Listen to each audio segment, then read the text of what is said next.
Wondering what your thoughts were on Donald Trump saying that the wildfires in California were because of Canada's lumber prices.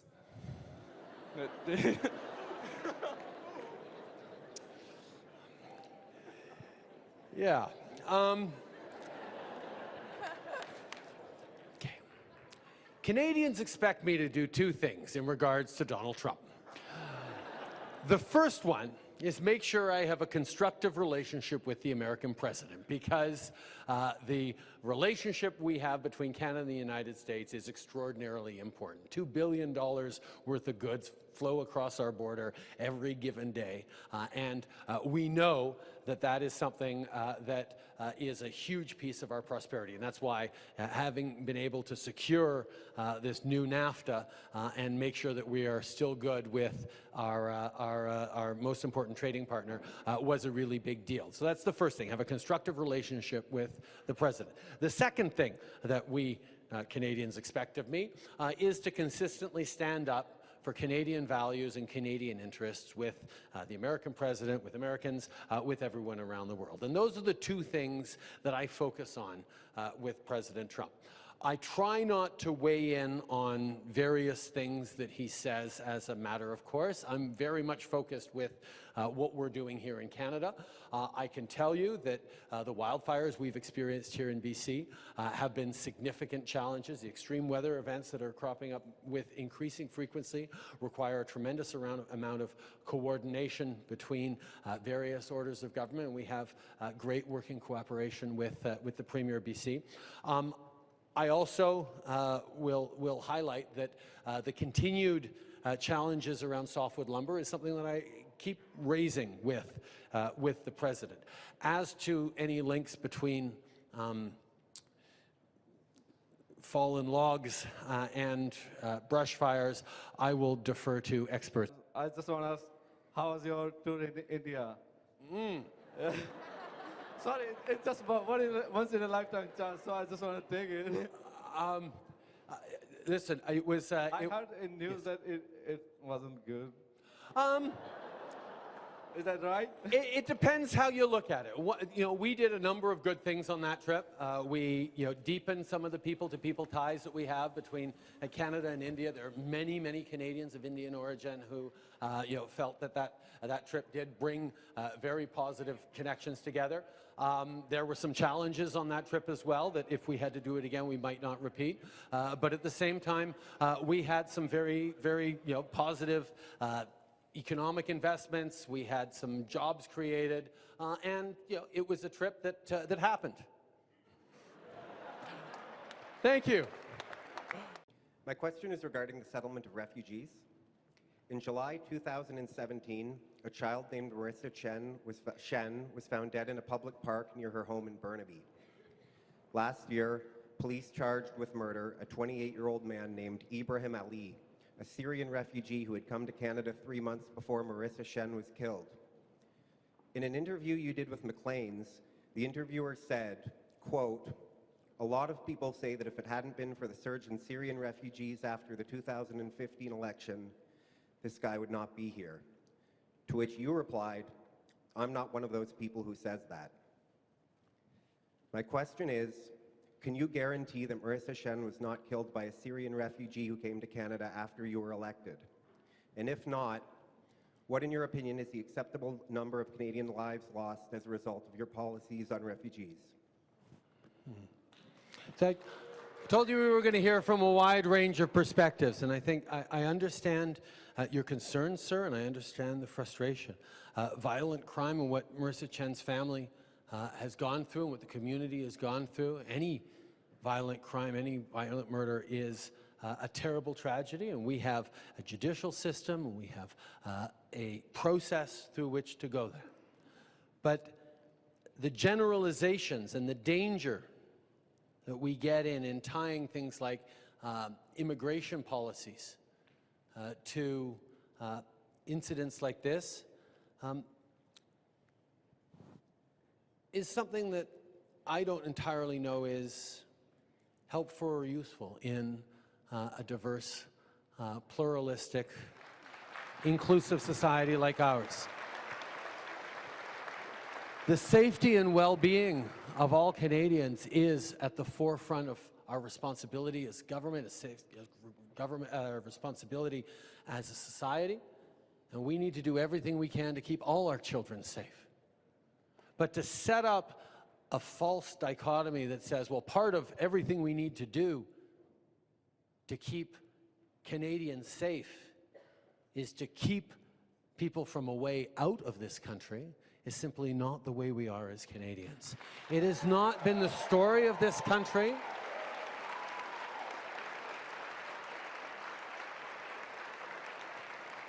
And it is not how we were going to build a brighter future. We benefit when people come from other parts of this world and bring their stories, bring their hard work, bring their hopes to build a better future for their kids and grandkids by contributing to this country. That is what has contributed so much to our success over these past centuries. We still have much more work to do together, and at the time where the world is hardening its hearts to immigration and not seeing the economic benefits of welcoming in people who are looking for nothing more than the opportunity to work hard and build a better future for themselves and their kids, I think there's an extraordinary opportunity for Canada, and we've actually seen it over these past years with initiatives we've had on the Global Skills Strategy, which allows people to come to Canada to work and to create jobs for others. There have been extraordinarily positive examples. And on the issue of Syrian refugees, I have to say the fact that Canada and Canadians opened up our hearts and our homes and our communities right across the country to welcome 40,000 people who were fleeing for their lives from a country devastated by civil war, that have contributed in so many ways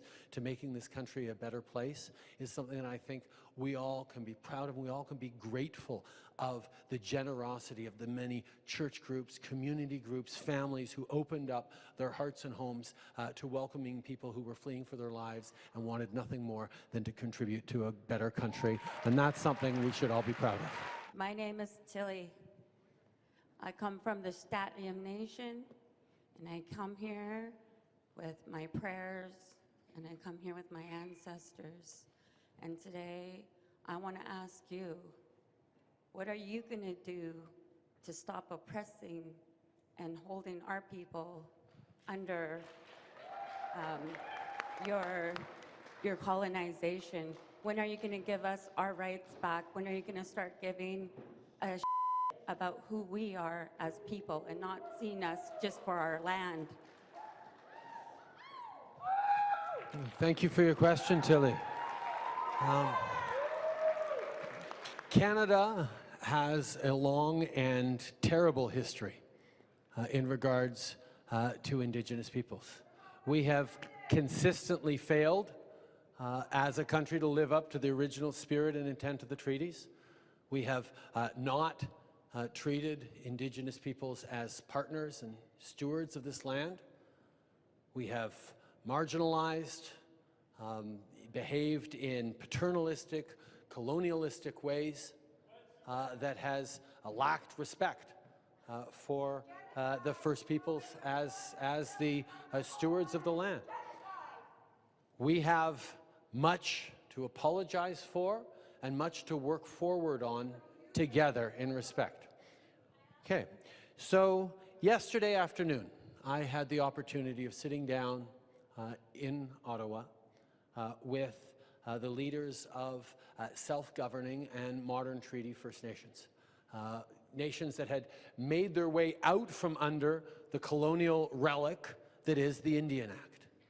And we are working with them on full self-government. We're working with them on being able to make their own determinations about their land, about how they care for their people, how they serve their people, how they move forward in responsible ways that are their choices. And that is why we are working on two levels on this issue. Okay. I appreciate that. I'm trying to answer your sister here, Tilly, with her question. Am I allowed to answer her question, ma'am? Thank you. So, Tilly, the two streams that we're working on are one, Indigenous services, and two, Indigenous relationships. On relationships, we know we have to get out from under this Indian Act.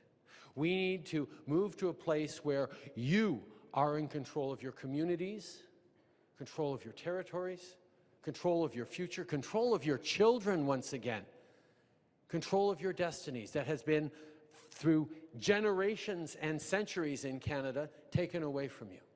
And that is the work of, it took decades and centuries to break this relationship. It will take time to improve it, but we are making significant progress right now in self-governance, in new relationships, in support that is moving in the right direction. On the other side of things, there is a question of services. There's still far too many Indigenous communities in this country that are existing under boil water advisories, that are not having schools to go to, not getting parity in terms of the money we invest in young people in non-Indigenous communities versus Indigenous communities.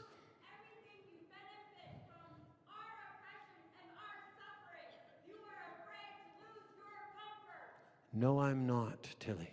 I am ready to walk in partnership with you and building the future, and that was what we have been doing over the past 3 years in renewing this relationship. I can understand your impatience.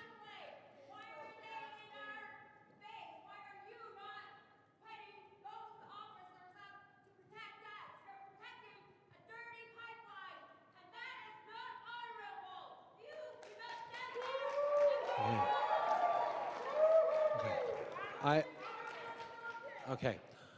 If I can answer, I understand the anger and the passion that you have around this issue of protecting your land. It's absolutely to be heard. I respect that and I understand that. I also know that there are a number of Indigenous leaders who have worked with and supported that pipeline project. Now the question is, no. It is not for the federal government to decide who speaks for you. That's not my job. My job is to try and work with everyone, work with all of you to make sure that you are taking back control of your land, your future, your people, your destiny. And that partnership is what we're working on. And it's difficult. And it is difficult.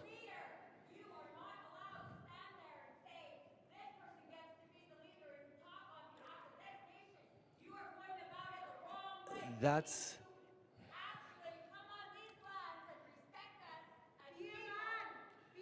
this is okay. Thank you very much. Thank you very much for your questions. Thank you for sharing that. I understand your passion and your anger. I acknowledge it, and I say to you that we will work together to resolve these issues. If there was, I can understand your impatience. I can understand your impatience. I can understand your frustration. But at the same time, I do want to talk about the Indigenous. Okay. Okay. I'm listening.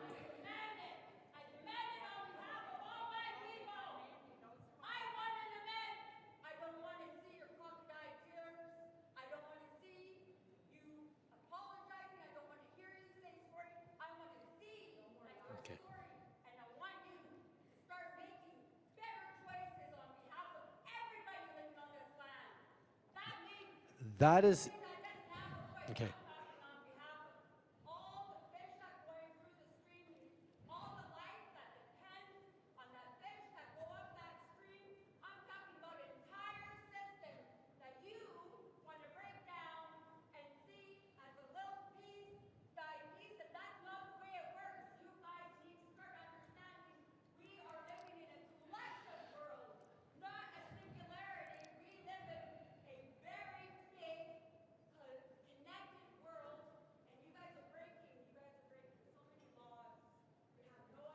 Okay. Okay, Tilly, I thank you. I thank you for what you said. I listened to what you said. I would respectfully submit that perhaps you haven't been listening to what I am saying. Okay, you haven't. Tilly, we are working. No, Tilly, I have been listening. Tilly, I'm going to have to ask you, please, we need to be respectful of everyone who came out tonight to engage in this conversation. Okay. Okay. That is not true. They have actually just removed the barricade. They did that this afternoon. That was a sign of respect right there. They've removed the barricade. This is how this is supposed to work. This is how this is supposed to work. Now, I think we're going to take a step back here. I'm going to take a step back here.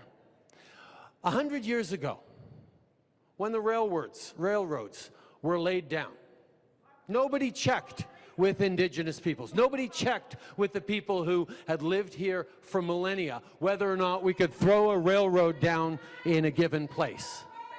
That is not the way we need to do things anymore. That is not how we will continue to do things. We need to figure out a new and better way to do things. A way that is based on respect and dialogue and engagement. And that is exactly what we're working. And there's going to be turbulence along the way, which we are seeing. But we are also going to work very, very hard to get to a place of respect and trust as we do listen, as we do figure out what the best way is forward according to you and your communities. So thank you very much for your question and your bringing this forward tonight. I very much appreciate your words. Thank you. In regards to the Wet'suwet'en, in regards to this situation further north that I know a lot of people feel very passionate about. Again, we are creating a system in which we are working to create consensus, to understand, to have people contribute and input into the processes that affect them, their people, their lands. We've gone from a place where Indigenous people were not listened to, were not consulted, were not included in the work being done, and we are doing a better job of it. We are not, I understand your impatience, I understand your frustration. I am impatient and frustrated too. But I also say that as quickly as we would want to move, if we choose to determine what the right solution is for Indigenous peoples, we're, however well-meaning we may be, compounding a mistake that has gone on forever. We need to work with you and empower you to be able to bring the right decisions forward, to be able to weigh in, to be able to care for your communities and provide the services to your people so you're not dependent on the federal government to deliver those services anymore. That is what getting out from the colonial history that we have is all about, and that is why this partnership in a real way needs to matter. This is why we work together on this. This is why we continue to engage every year regularly with the national Indigenous organizations, with the self-governing nations, our Minister of Indigenous Services, our Minister of Crown Indigenous Relations is constantly in engagement with you right across the country to try and get this reconciliation journey furthered. This is a lot of work to do, and I understand your impatience and your frustration. I also know it is something that we are working on together. Thank you for your question. Yes, sir.